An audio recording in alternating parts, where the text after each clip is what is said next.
Back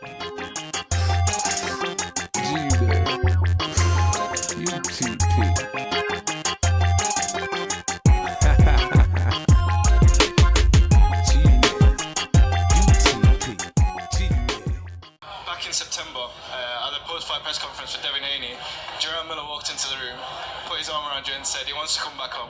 Now, there's reports saying that he could be signing with Top Rank. What happened with the talk? Were you in talks with him? What happened there? He said some very nice things to me. He didn't want to join anyone else. Didn't want to sign with Top Rank. Didn't want to sign without Heyman. He wanted to sign with us. I couldn't do it. Because I would be, and I know that I've probably done some things before that's made me hypocritical, and I'm a promoter, so that just comes with the territory. But I can't preach like I preached about his three failed drug tests and just sign him, May, June, July, August, 4 months later. You know, I said to Jarrell, I feel like you've got to go and do your time. You know, there's no punishment here. This can't be seen to be okay. You know, so what he's done is he's failed 3 drugs tests and he's walked straight into a lucrative deal with Top Rank. What sort of message is that we're putting out? And I know that I'm no saint. Do you know what I mean? But I can't tell you and speak with the disgust that I had when this happened, which I did and I still do, and then just go and sign it. There's big fights there. Would you feature him on a show? I said to him, you've got to go out, you've got to do your time, go and have a fight, and then in the future, who knows? But I can't be the guy to give you that fight in November, December, when you just failed a drug test in May. You know? Like, it's just not right. You shouldn't be given a lucrative contract without serving a ban. And I like Jarrell Miller. I like him as a person. I think he's got a good heart. And I think he's made a really bad mistake. But you can't ignore that mistake completely. It's not like it was something that was off the counter and unluckily for him, it was 3 failed drug tests for 3 different substances. So I wish him all the best. And he said, the things that he said, it made me feel good. He didn't want to sign with Top Rank. He wanted to be with us, but I couldn't do it. Our last question.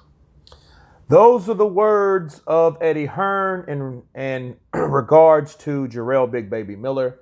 Of course, we know Jarrell Miller has supposedly signed a deal with Top Rank. And Eddie Hearn was explaining that Jarrell Miller did tell him, because I covered that, he wants to come home. He misses the concessions. He misses the zone, And I know he misses that opportunity that he messed up. But Eddie Hearn couldn't do it. And he explained why he couldn't do it, because, you don't say, hey, fuck Jarrell Miller. You're wrong for the sport. You're bad. That was a shitty thing that you did. You made a bad decision. And then later on, like 4 or 5 months later, sign him.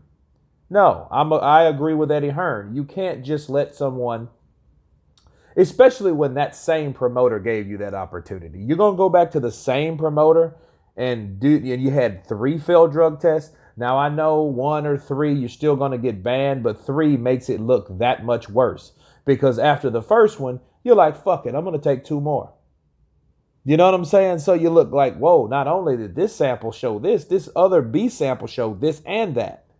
Okay? So what would Eddie Hearn look like? He would look like a fucking hypocrite. He would look like he was, of course, making it okay. It's acceptable. Hey, your band's over. Fuck it. Let's chop it up. Let's let it go. And you know what? Here you go. Here's another contract. You can fight Usyk. Then if you get past Usyk, you can fight White. Get past White, you can fight Josh. No. He has to do his time. That shows, it does reflect Top Rank, and it shows that they don't give a shit about Jarrell Miller's drug. And don't get me wrong. It's not the fact that I'm looking for him not to fight. But I do agree that these fighters that do these performance-enhancing drugs or banned substances are getting away with a slap on the wrist. Pretty simple. Look at Canelo. Same shit. Now they're trying to make that drug okay. Just, I guess, in case he gets popped with it again. It's okay now. I don't know about the other sanctioning bodies, but it's okay with the WBC. WeBeCrooks.org. WBC.org. But anyway.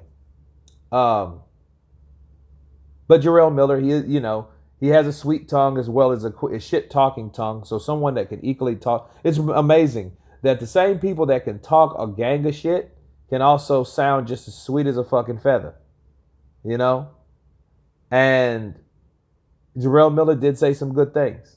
So, yes, he's just planting seeds to put himself in a position at some point down the line to get back with Eddie Hearn. But, of course, Eddie Hearn was like, dude, I can't do that, you know? So, it is what it is. You know, I'm glad Jarrell Miller is back on the up and up at some time. I'm glad he's getting a fight. You know, we just got to see how he performs. We have to see how he does without the drugs, you know, sober, natural, all natural. We'll see what type of work rate he has, okay? Because, you know, now, you know, his reputation is tainted, so we don't really know if he was fighting clean or dirty, honestly, because he didn't sign up for VADA. Remember that? He didn't sign up for VADA. And that was one of the reasons that he didn't, because he didn't want to be tested like that. But when he fought Joshua, he had to be. So, I don't know what the fuck he was thinking. But anyway, that's my counterpunch on that, on Eddie Hearn. You guys tell me what you think about his comments. Of course, please subscribe. And you guys been Counterpunch. Peace.